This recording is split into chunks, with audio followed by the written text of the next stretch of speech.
Alexandre Noël. Présent. Thierry Hack. Présent. Valérie Rey. Oui. Présent. Jean-Louis Cozette, excusez, de donner un pouvoir à Alain Graveau. Sylviane Massonnière. Présent. Alain Graveau. Présent. Jacqueline Ziegler. Présent. Mireille Binet. Présent. Marie-Ange Pied-Derrière. Présente. Jean-Marc Briand. Présent. Dominique Gressier. Présent. Ghislain Dupuy est excusé, il a donné un pouvoir à Jean-Marc Briand. Jean-Claude Loos est excusé, il a donné un pouvoir à Valérie Rey. Evelyne André. Présent. Sylvie de Zutter. Présente. Nadine Cotonec-Gressien. Présent. Non. Isabelle Tidzinski. Présente. Présente, oui. Philippe Chaban. Présent. Cédric Guillaume. Présent. Rodrigue Guillaume est excusé, il a donné un pouvoir à Thierry Gac. Yves Rebourg. Présent. Jean-Yves, pardon. Philippe Delaveau. Absent excusé. Je n'ai pas de pouvoir parce qu'on n'a pas pu se croiser sur les trois. Jocelyne Lausanne. Présente. Katie Varin. Présente. Marc Ferry. Présent. Christine Deflippé. Présent. Donc on va pouvoir commencer. Qui veut bien s'attacher au rôle de secrétaire de séance? Moi je vais le faire. Tu le fais? Oui. C'est pas là que le Alors, donc, premier point à l'ordre du jour, Thiriac avec le budget communal, avec une décision modificative, la première de ce budget. Donc la décision modificative que je vous ai proposée résulte de trois phénomènes. D'une part, on a reçu une subvention du département concernant l'église. Comme vous savez, lors du budget, on ne peut on ne peut mettre dans le budget que les subventions qui sont notifiées et celles du département n'étaient pas notifiées. Donc on n'a pas pu l'inscrire sur le budget. Et d'autre part, on a également un dégrèvement au niveau de la loi SRU, donc de 22 900 €, suite à l'extension du réseau électrique qu'on était amené à faire pour la résidence du parc, la résidence des anciens. Donc effectivement, l'État, dans sa grande mansuétude, a pris en compte notre demande de dégrèvement parce qu'on fait des travaux pour justement faciliter la résidence des anciens. Et la troisième raison qui nécessite cette décision modificative, c'est une baisse du FPIC, donc c'est le fonds de péréquation des ressources intercommunales et communales. Alors le fait qu'on soit passé en CU, donc c'est un effet positif pour aujourd'hui, c'est qu'on a un dégrèvement de 37 740 € de paiement en mois. D'accord ? Et donc, on en a profité de cette décision modificative pour faire quelques ajustements.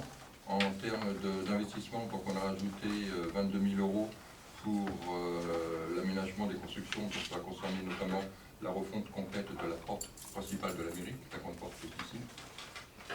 On a également donc remis 10 000 € concernant du matériel de voirie qui était dans le camion qui nous a été volé avant les vacances. Donc on mène un achat à hauteur de 10 000 €. On a également mis 12 000 €. Donc les 12 000 €, ça concerne l'installation de la borne pour les véhicules électriques qui aurait dû être pris par la CEU, qui en fin de compte est pris par la commune. Matériel de transport, 40 000 €, ça concerne le rachat du camion qui nous a été volé. Tout à l'heure on a parlé du matériel et là c'est le camion qui nous a été dérobé. Et donc on a rajouté également 11 440 € pour le rachat d'une photocopieuse pour l'école maternelle de mémoire, ainsi que 2 ordinateurs et un TNI. Donc ça c'était en ce qui concerne l'investissement.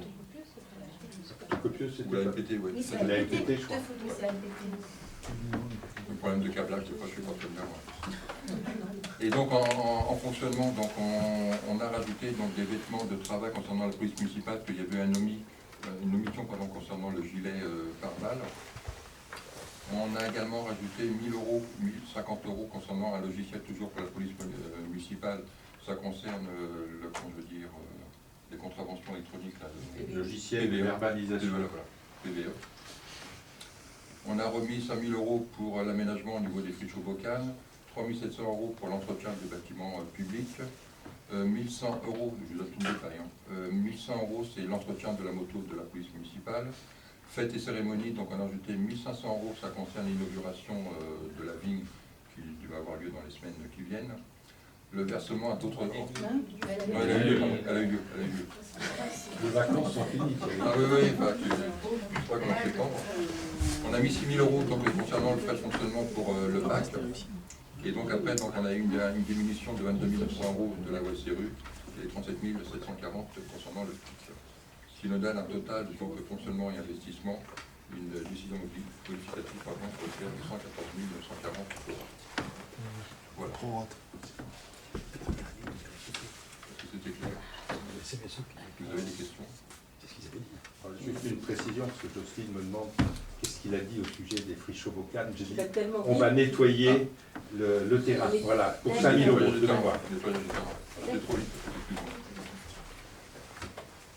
Comme ça avait été fait l'année dernière. À savoir que tous ces éléments-là avaient été vus dans la commission Finance, qui a eu finance lieu qui a eu lieu 15 jours. Le lundi. Oui, 10 jours. il y a 10 jours. Oui, une dizaine de jours depuis la date. Le 5. Avez-vous des questions par rapport à cette décision modificative? Oui. J'ai une question qui ne concerne pas forcément la décision, mais plutôt le vol du camion. L'assurance nous rembourse quelque chose ou pas du tout? Je suis passé dessus, une excellente remarque. Je suis passé dessus, ce sont des produits exceptionnels, donc à hauteur de 19 500 € qu'on retrouve en recette. En recette. Je suis passé dessus, désolé. Ça, c'est pour le camion et il y a quelques euros pour le matériel qui était dedans. D'autres questions par rapport à cette décision modificative? Eh bien, écoutez, on va Il était passer. retrouvé le camion. Comment? Il était retrouvé le camion. Non, il n'a pas été retrouvé, enfin, on n'a pas été informé, mais à mon avis, je pense que. Il est déjà dans un compte. Intéressant. D'autres questions? Écoutez, on va passer au vote. Qui est contre cette décision numéro 1, décision modificative, pour un total de 114 940? Qui est contre? Personne. Qui s'abstient? Personne. Merci pour consulter.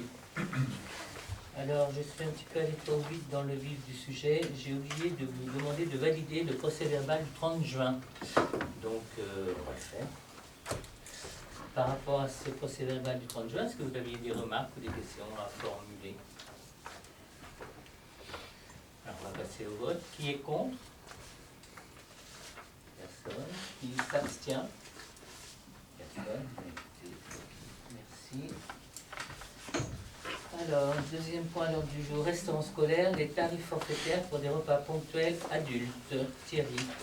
Il y a eu une omission quand je vous ai présenté donc, en date du 19 mai les tarifs, les différents tarifs de prestations extrascolaires, donc cantine, table et puis études. J'ai omis de parler du tarif pour les adultes qui mangent de manière occasionnelle à la cantine. Donc il arrive de temps en temps, il y a 3 ou 4 personnes qui mangent de temps à autre à la cantine au restaurant scolaire et j'ai oublié de vous proposer un tarif. Donc ça, c'est effectivement pas passé à la commission finance. Et ce que je vous propose de faire, c'est d'appliquer le tarif à hauteur de 4,08 € par repas pour ces adultes. Ce sont, je vous dis, 3 ou 4 par jour, et encore. Ce n'est pas toujours les mêmes. Par repas. Par repas, oui. Oui, par jour. Non, par repas, pardon. Par repas. Ben avant, ils payaient 3,50 €, non? 75. C'est 3,50 €. Et ces 4,08 € correspondent aux tarifs maxi qui sont issus du quotient familial. Pour les enfants, là ce sont des adultes. Avez-vous des questions par rapport à l'instauration de ce prix pour le repas ponctuel? J'ai entendu oui, non? C'est accessible à tout le monde, ça? Pardon? Non, c'est réservé C'est quand au même personnel communal. au personnel communal et au personnel des enseignants.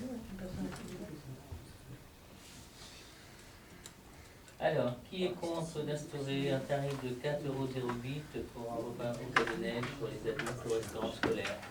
Qui est contre? Personne. Qui s'abstient? Une abstention, Nadine. Et les autres pour. Merci à l'unanimité. Donc ensuite, nous allons passer aux tarifications des repas des anciens qui vont avoir lieu pendant la semaine des seniors, les 5 et 7 octobre. Evelyne. Alors, donc comme Monsieur le maire vient de le dire, les repas auront lieu le 5 et 7. Pourquoi 2 repas? Parce que les seniors sont trop nombreux à y participer. Donc, même menu, même animation, tout à l'identique, mais sur 2 dates différentes. Les seniors invités ont 70 ans et plus. Mais parfois, leur conjoint est un peu plus jeune. On ne va pas simplement les laisser à la porte, donc on a la possibilité de les faire déjeuner avec nous, mais on leur demande de participer aux frais du repas. On leur demande de participer à hauteur du prix coûtant du repas.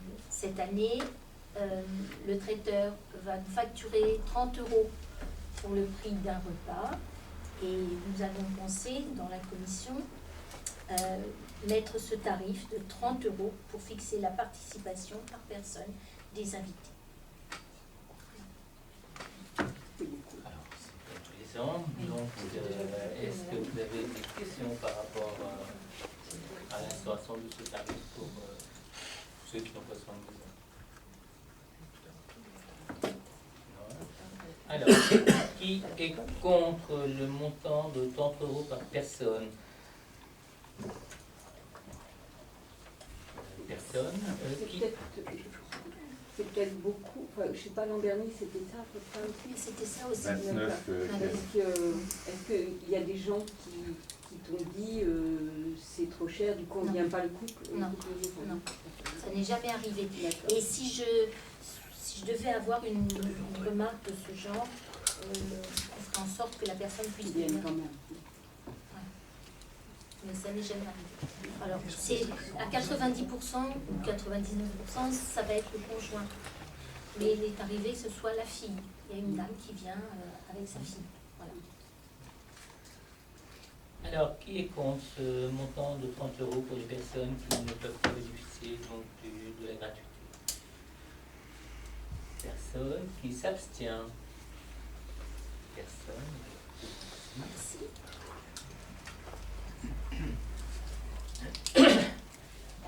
Acquisition d'une parcelle, la parcelle AB 106.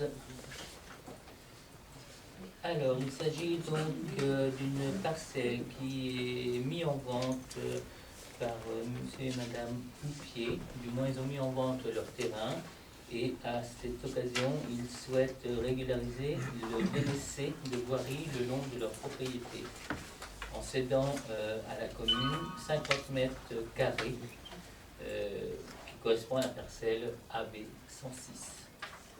Et donc, cette vente se fera pour un montant, comme il avait été délibéré le 12 septembre 2002, pour un montant de 15 € le mètre carré, ce qui fait un montant d'acquisition à 750 € hors frais de notaire.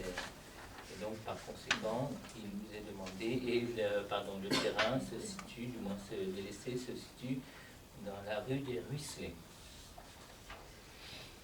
Donc, voilà. Est-ce que vous avez des questions par rapport à ce délaissé, ce qui permettra d'avoir une voie qui soit en aliment? On avait déjà vu ça à Conseil du Tronc. On a déjà eu ça pour d'autres terrains, on va le voir encore tout à l'heure. Ce n'était pas la même. Si. Acquisition parcelle 5 rue des Ruisselets, Non, non. AB 150. Oui, C'est là, là, c'est c'est 106. Ah d'accord. Autant pour On va moi. pas acheter les repas de fois. Pas de questions? Alors, qui est contre d'autoriser le maire pour faire tenter toute diligence pour aboutir à l'acquisition de cette parcelle pour un montant de 700 € la totalité hors frais de notaire? Qui est contre? Personne. Qui s'abstient? Personne. Et ce sera fait.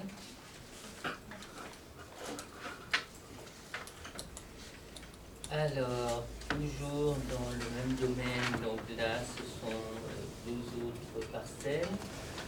Donc, c'est monsieur et madame Ducourtia, deux chemins des Angleterres, qui souhaitent régulariser également le délaissé de voirie le long de leur propriété, en cédant environ 140 mètres carrés à la commune. Donc, ce sont les parcelles 244, 247 et une partie de la 245. La surface exacte sera confirmée par un métrage du géomètre. Et pareil, ce serait pour une acquisition au prix de 15 € le mètre carré.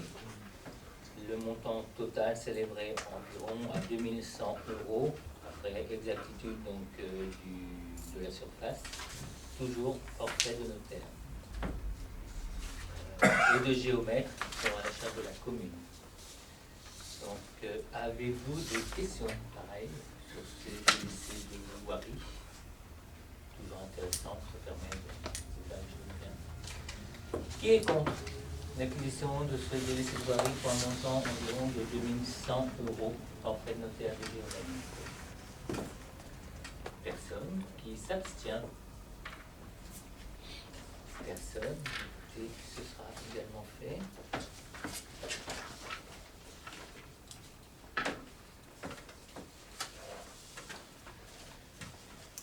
Alors là, c'est un transfert de bail, du bail emphytéotique conclu avec le groupe Aupivoix.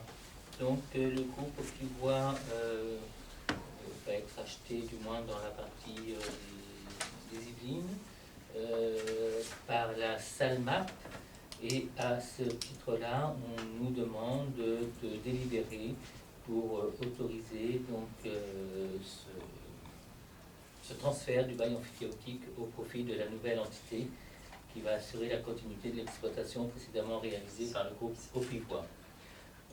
Nous avons donc un bail emphytéotique pour la réalisation de logements sociaux rue d'Ablemont. Et à ce titre-là, donc, il y avait un bail qui durait pour 55 ans sur l'ensemble. C'était au 14 rue de Blemont. Et par conséquent, on nous demande de transférer ce bail. Tout simplement. C'est, je veux dire, purement administratif. C'est une société qui va arrêter, qui a racheté pas quelqu'un d'autre.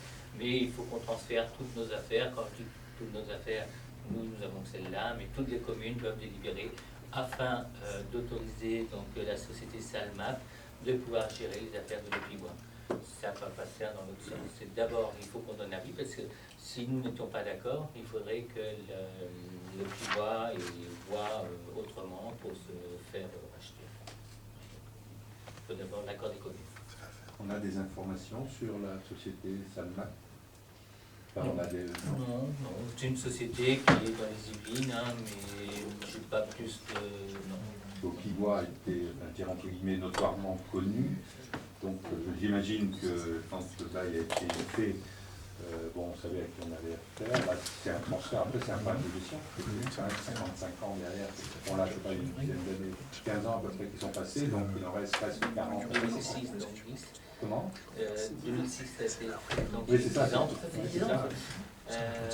Alors, effectivement, l'Aupivoix a eu des heures glorieuses, on va dire, mais elle a connu aussi des travers ces dernières années. La situation de l'Aupivoix n'était pas forcément efflorissante et j'allais dire, oui, je te donne la parole. La situation de l'Aupivoix n'a pas forcément été ces dernières années très florissante et je crois qu'ils étaient en difficulté. Pour preuve, c'est qu'ils n'ont plus réalisé de logements sociaux. Par exemple, on les a contactés à différentes entreprises et ils ne voulaient plus s'engager sur ce terrain-là. Donc, ils étaient en perte de vitesse, il y a eu des problèmes de gestion, il y a eu des problèmes d'eau aussi dans la direction. Donc, ce n'était plus ce que c'était malgré tout. Philippe. Alors, une petite précision tout de même, là, purement professionnelle, l'Aupivoix ne pouvait plus exister tel qu'elle était jusqu'au 1er janvier, jusqu'au 31 décembre 2016. C'était un office départemental, interdépartemental, Il se trouve que le statut n'existe plus. Il devait se transformer soit en office régional, ce qu'a refusé la présidente de la région, Valérie Pécresse, soit en office départemental. L'office départemental, ça veut dire, alors, pour être un office départemental, il faut avoir 50% au plus de son patrimoine sur un département. C'est-à-dire que c'est interdit d'avoir plus de 50% à l'extérieur du département auquel on appartient. L'Aupivois, il regroupait l'Essonne. Les 3 départements qui l'ont créé, c'est les Yvelines, l'Essonne et le Val d'Oise. Le patrimoine du Val d'Oise va être acheté par Val d'Oise Habitat, qui est un office départemental propre au Val d'Oise.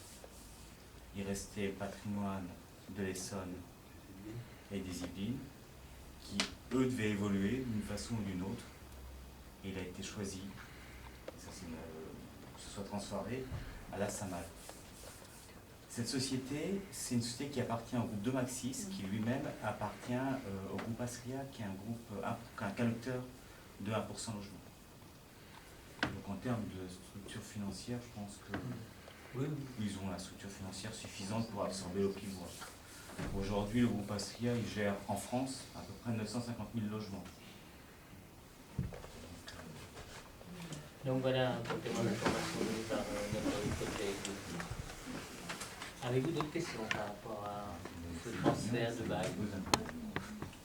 Et ça concerne quel endroit d'Ablemont? C'est l'ancienne ferme Gilbert. Ah d'accord. D'autres questions? On peut passer au vote. Alors, qui est contre d'approuver le transfert du bail emphytéotique de l'Aupivois à la SALMAP? Personne. Qui s'abstient? Personne. On va leur donner notre avis. Merci. Ensuite, GPS et au... Donc, avenant aux conventions de gestion provisoire et adoption des annexes. Donc, comme vous le savez régulièrement, nous votons donc des conventions de gestion provisoires. Le titre est bien choisi puisque pour l'instant rien n'a bougé, donc ça reste toujours en l'état. Donc, par délibération du 17 décembre 2015 et 7 avril 2016, le conseil municipal a adopté les conventions de gestion provisoire passées avec la communauté urbaine Grand Paris Seine-et-Oise pour la gestion de la voirie, l'assainissement et le plan local d'urbanisme. Compte tenu des discussions intervenues avec les services de la DDFIP, certains termes de ces conventions doivent être précisés ou actualisés afin d'en faciliter l'exécution. Par ailleurs, les annexes ou conventions ayant été formalisées et leur contenu ayant fait l'objet d'un échange positif avec la communauté urbaine, il convient de les adopter. Et donc, au regard de tout cela et par rapport aux avenants qu'on a pu vous donner, donc il convient d'adopter, si vous le souhaitez, l'avenant aux conventions de gestion provisoire relative à la voirie, l'assainissement et au plan local d'urbanisme. Ce qui permettra de continuer dans de bonnes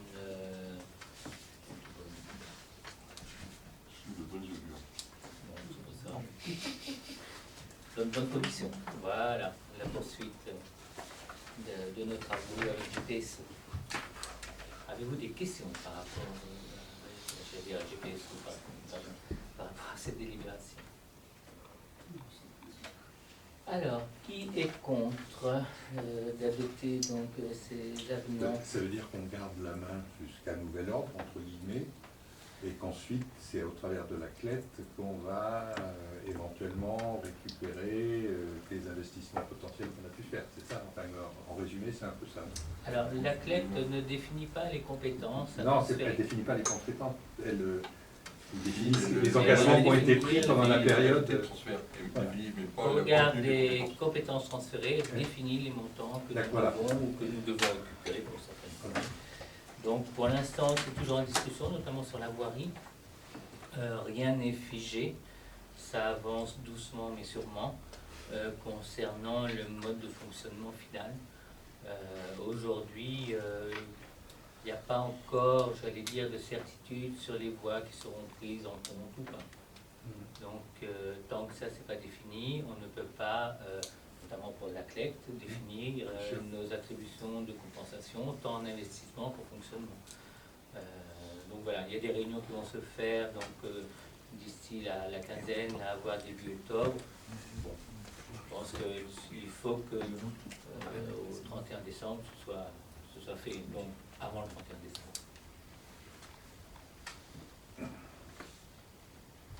D'autres questions par rapport à ça? Alors, qui est contre d'adopter l'avenant aux conventions de gestion provisoire relative à la voirie, assainissement et au plan local d'urbanisme? Qui est contre? Personne. Qui s'abstient? Personne. Alors, on va poster pour le faire.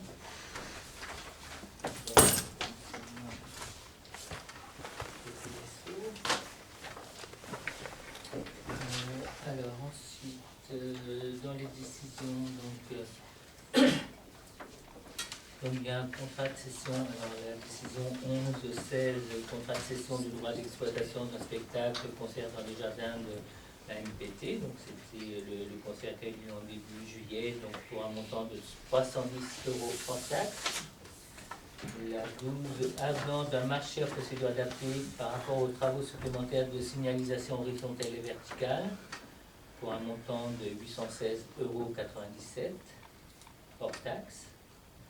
Un marché de service à procédure adaptée pour l'entretien des installations d'éclairage public pour un montant donc de 16 412 € hors taxe pour l'entretien normal d'exploitation et d'élimination, et puis de 15 000 € hors taxe pour l'entretien extraordinaire.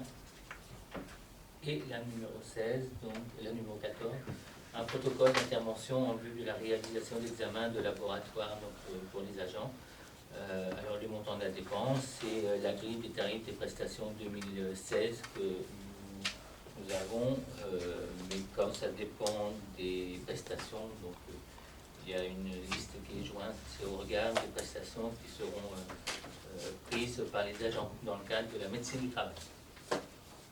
Donc voilà concernant les décisions. En questions diverses, donc nous avons des remerciements pour des subventions allouées à des associations. La compagnie d'Arc d'Ardricourt, qui nous remercie, l'association AP 78 également, et la dernière, donc c'est JDH, qui nous remercie pour les subventions attribuées. Voici, et pour moi, ce ne sera plus pour ce soir. Vous avez des questions? Oui, non? Oui. Concernant le MAPA pour l'éclairage public, vous n'avez pas donné l'attributaire? Ou j'ai pas entendu? À Doucet, non? D'accord.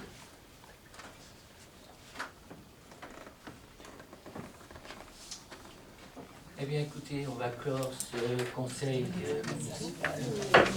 Et je vous remercie.